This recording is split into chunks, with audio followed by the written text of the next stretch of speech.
네, 반갑습니다. 2월 7일 금요일 아침 시험입니다.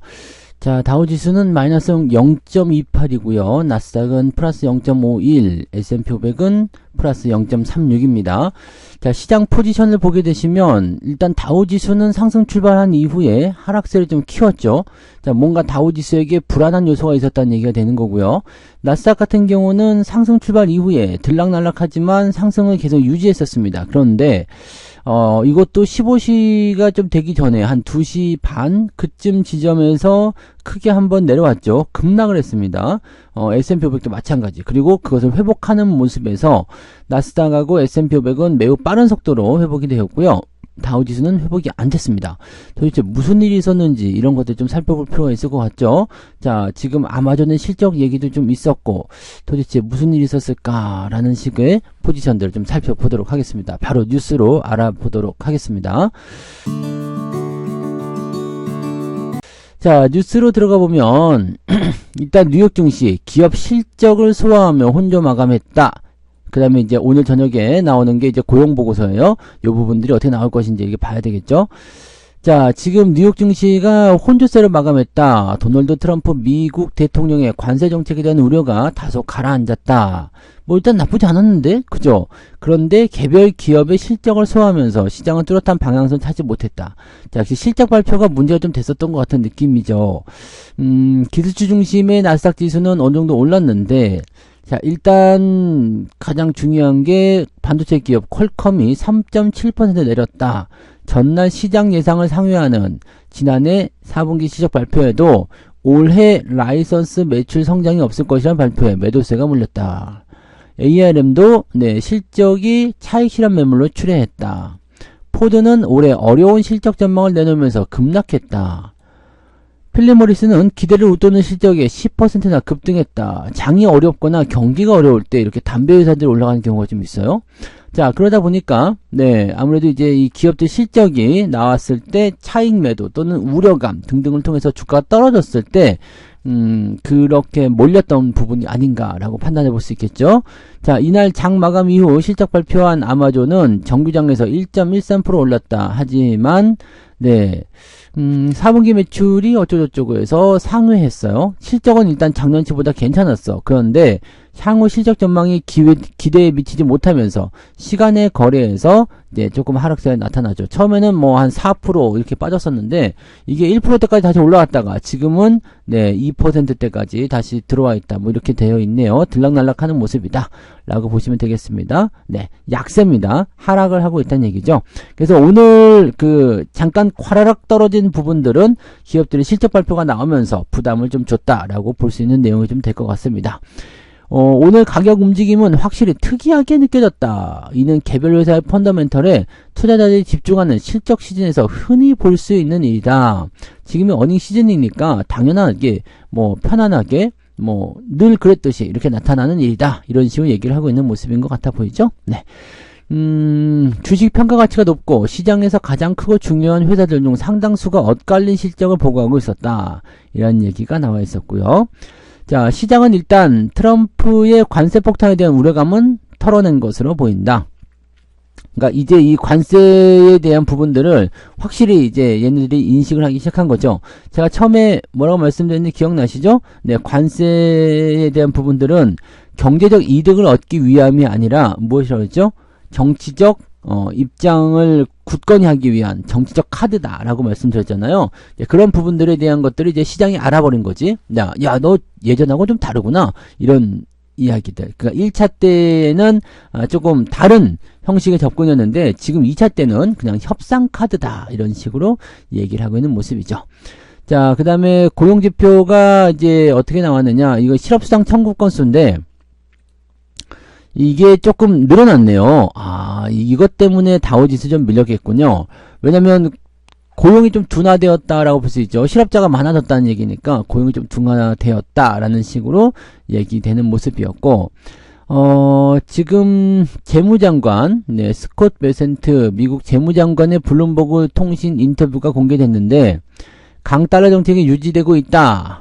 그 다음에 파월도 결국 옳은 일을 하게 될 것이다. 뭐 이런 식으로 얘기를 했다고 합니다. 뭐 특이한 건 없었던 것 같아요.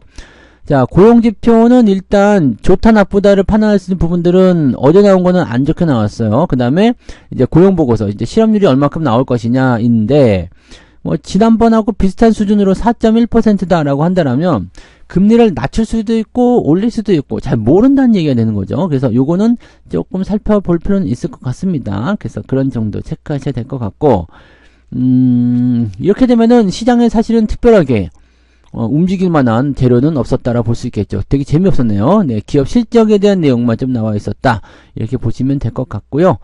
그 다음에 이 아마존의 실적 같은 경우가 이제 그런 거죠. 뭐 나쁘지 않았어. 근데 이제 뭐 환율에 대한 영향도 좀 있었을 것이고 뭐 등등등. 네. 이 미국 기업들 같은 경우는 우리랑 반대죠. 즉 환율이 이제 강달러를 보이게 되면은 미국은 수출하는 기업들 입장에서는 네 오히려 이 수입이 줄어드는 형태가 만들어질 수밖에 없기 때문에 약간 애매하구나라고 되어 있는 거죠. 그래서 달러 강세에 의한 네, 수출 기업 아마존의 매출이 줄어들 것이다 이렇게 얘기를 하고 있다고 합니다. 실제적으로 환율이 근데 계속 달러 강세로 갈 것인지는 좀 지켜봐야 되겠죠. 물론 달러 강세를 이렇게 주도하고 있는 모습이긴 합니다만 계속 그럴 것이다 라고 판단하기는 조금 애매할 수도 있습니다. 네. 자, 아마존의 웹 서비스 AWS라고 합니다. 이쪽 부분에 AI 칩이 들어가는 이게 AI 투자와 같은 겁니다. 그래서 이 부분이 네, 288억 달러 기록했다. 그래서 시장 예상치와 일치했다. 자, 이쪽 아마존 쪽에는 네, 삼성전자의 칩이 들어갈 것으로 강력히 생각되고 있습니다. 그래서 요런 거 한번 생각해 볼 필요는 있겠죠? 네, 그 부분 체크하시고요. 그 다음에 이 해외 시장 쪽 움직임은 대부분이 이런 거네요. 그죠? 네. 아마존, 그 다음에 뭐 특별한 거 없었다. 뭐 이런 정도. 자, 그 다음에 요걸 볼까요? 대왕고래, 매장량, 경제성이 없다. 추가 시추 필요 없다. 이런 식으로 나왔다는 건데, 동해 심해에 최대 140억 배럴의 석유가스를 시추하기 위한 대왕고래 프로젝트가 사실상 무산되었다. 1차 시추 결과 경제성이 없어서 추가 시추가 필요 없다는 결론이 내려졌다. 정부는 마귀상어와 같은 다른 광구에 대한 시추는 계속 도전할 것이다 라고 얘기했다고 합니다. 자, 이 관련 종목군들 뭐 대부분 다 하락했죠. 네, 그래서 시간 내에서 급락세를 보였기 때문에 뭐 한가까지는 모르겠어요. 근데 이게 대왕고래가 처음 나왔을 때 그 상한가로 들어가는 종목들이 있었잖아요. 그런 종목들은 이게 사라졌다라는 얘기가 나오게 되면 하한가도 고려를 하셔야 될 것 같은 느낌입니다. 근데 일단 기본적으로 10%대 이상 하락은 네 일단은 피할 수 없을 것 같아 보이고요. 추가적으로 더 하락하는 모습이 나타날 수도 있겠다 라고 생각할 수 있기 때문에 그런 부분들도 한번 체크를 해보실 필요는 있겠습니다. 자, 분석 결과는 매장량이 최대 140억 배럴에 달할 것이라는 것과는 기대가 멀었다. 가스 징후가 일부 있었다는 점은 확인을 했지만 경제성을 확보할 만한 수준은 아니었다. 근데 이거는 너무 그때 설레발을 쳤던 것 같죠. 그죠? 삼성전자 시총의 5배에 달하는 이러한 매장량 가치가 뭐 그냥 없는 거 아닙니까? 그죠? 네.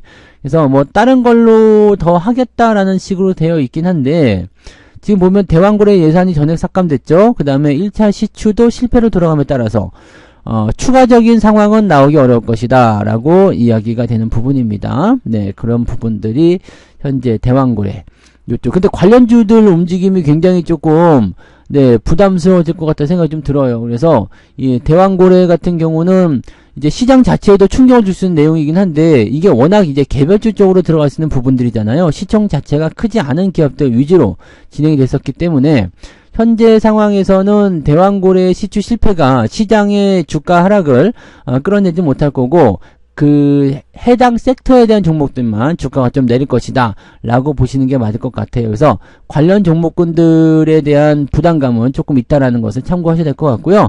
시장 전체적인 분위기는 미국 시장의 움직임을 봤을 때는 뭐 실적에 의한 변동성은 있었지만 다시 회복하는 모습을 생각해 봤을 때 주가 상승의 분위기는 오늘까지도 아마 이어질 수 있지 않을까 생각됩니다. 다만 주말이잖아요. 그래서 상승 출발하다가 꺾고 내려오는 형태가 나타날 수도 있기 때문에 이 부분은 항상 주의하셔야 됩니다. 그래서 주말장에 아침에 떠서 시작했다. 일단은 기다리세요. 그래서 계속 올라가면 좋은 거지만 만약에 꺾이기 시작한다라고 한다면 오늘은 건드리면 안 되겠죠. 네, 그래서 그런 부분들 체크하시면 될 것 같고, 아무튼 느긋하게 대응하는 포인트를 체크하신다는 거 꼭 명심하시고요. 자, 딥시크도 완전히 끝나는 것 같습니다. 네. 한국 전방위 차단에 딥시크 수혜주 줄줄이 급락했다. GRT, 피델릭스, 플리토 등 전날 하락 마감을 했다. 라고 되어 있습니다. 네. 딥시크가 응답하는데 너무 오래 걸립니다. 차단인 거죠. 서울, 청사. 이거 근데, 하긴 뭐, 네. 그 정부 쪽이라든지, 이제 기업, 이런 쪽에서는 이제, 이 기술을 빼간다라는 부분이 있기 때문에 절대 안 할 거야. 라는 식으로 얘기가 나오는 거죠. 정보 유출과 사전 개인정보 유출, 개인정보 보호 등 그런 것들을 이유로 정부 부처와 증권가, 기업들이 딥시크 차단에 나서며 수혜주로 분류되던 국내 주들이 급락을 했다. 신소재 기업인 GRT 8%대 하락했다. GRT는 지난 3월 중국 AI 서버 제조 메이저 업체 낭조 정보와 9천만 위안 규모의 수주를 체결한 업체다. 근데 이거랑 뭐 그 GRT가 수주를 체결했는데 그게 뭔 의미가 있지? 라는 생각이 좀 있죠? 네. 물론 이제 이 신소재니까 네, 포함될 수도 있긴 한데요. 아무튼 중국 AI 서버 시장 점유율, 이게 얘 서버 업체네요. 그죠? 네. 네, 피델릭스와 플리토도 상당폭 하락했다. 중국 반도체 부품 기업이다. 피델릭스는. 근데 피델릭스는 이름이 꼭 그죠? 네, 중국 기업 같지 않다. 그죠? 플리토도 네, AI 언어 데이터 기업으로. 그러니까 이런 것들은 이제 소프트웨어 이런 쪽으로 진행되니까 주가가 조금 애매할 수 있겠죠. 네. 자, 딥시크 관련주들이 하락세를 겪게 되는 모습들은 국내에서 전방위 딥시크 차단형이 내려진 영향이다. 이 딥시크가 개인정보 빼가는 게 양이 상당히 크대요. 그래서 여러분들, 저도 딥시크 탈퇴를 했는데, 개인용으로도 쓰지 않는 것일 땐 유리할 수 있겠죠. 그리고 전 세계적으로 사용하지 않겠다 이런 식의 움직임이 나오고 있으니까 아마 딥시크의 어떤 그 부분들은 좀 한계적으로 나오지 않겠느냐라고 생각이 듭니다. 그래서 그 내용들 체크하시면 좋을 것 같아 보입니다. 네. 그래서 이쪽 관련주들 약간 주의를 하자 이 말씀 드릴 수 있겠고요. 자, 하나만 더 볼게요. 삼성반도체 유리기판 시장 진출. 유리기판 관련주들은 계속 잘 보셔야 된다고 말씀드렸죠. 대장은 누구? SKC. 그리고 두 번째는 삼성전기. 둘 다 있으면 최고. 하나만 있어도 나쁘진 않습니다. 그 다음에 중소형주들 같은 경우는 필옵틱스, CNG 어쩌고저쩌고. 얘네들은 뭐예요? 등치가 작은 종목군들은 이 급등락이 세게 나타날 수 있고요. 등치가 큰 종목군들은 천천히 꾸준하게 유리한 상황들을 계속 끌고 나갈 수 있는 모습이 나타날 수 있다. 자, 이 유리기판으로 가야 되는 이유들은 많습니다. 네, 뭐 장점이 많이 있기 때문에 그런 부분이었고요.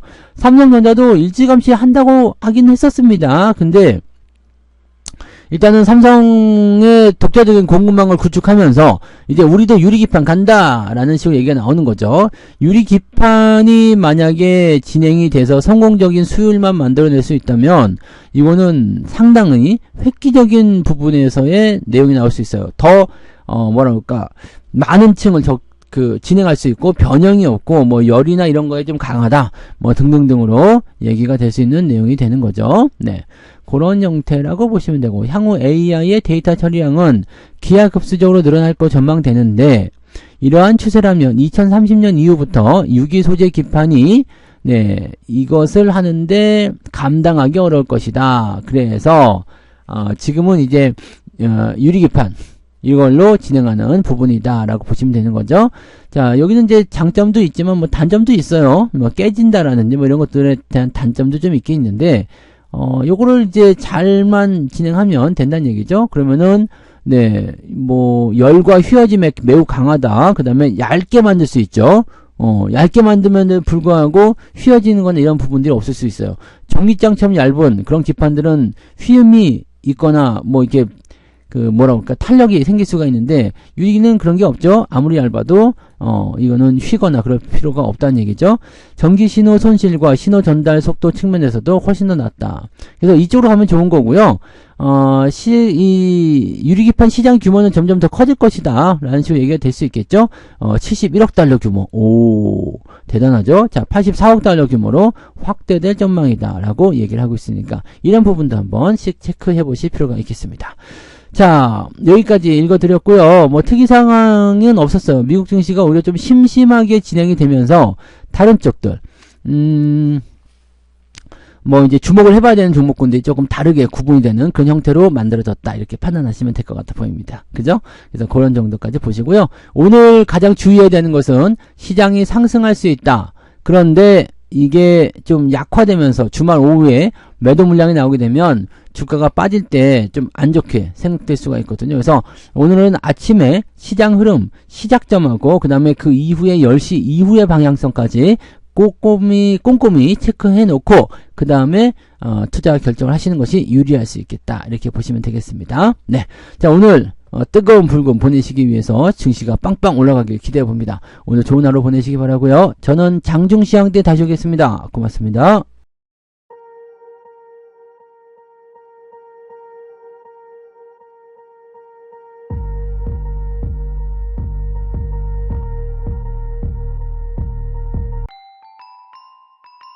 본 방송에서 제공되는 모든 정보는 투자 판단의 참고 자료이며 투자의 최종 책임은 본 방송을 이용하는 본인에게 있습니다.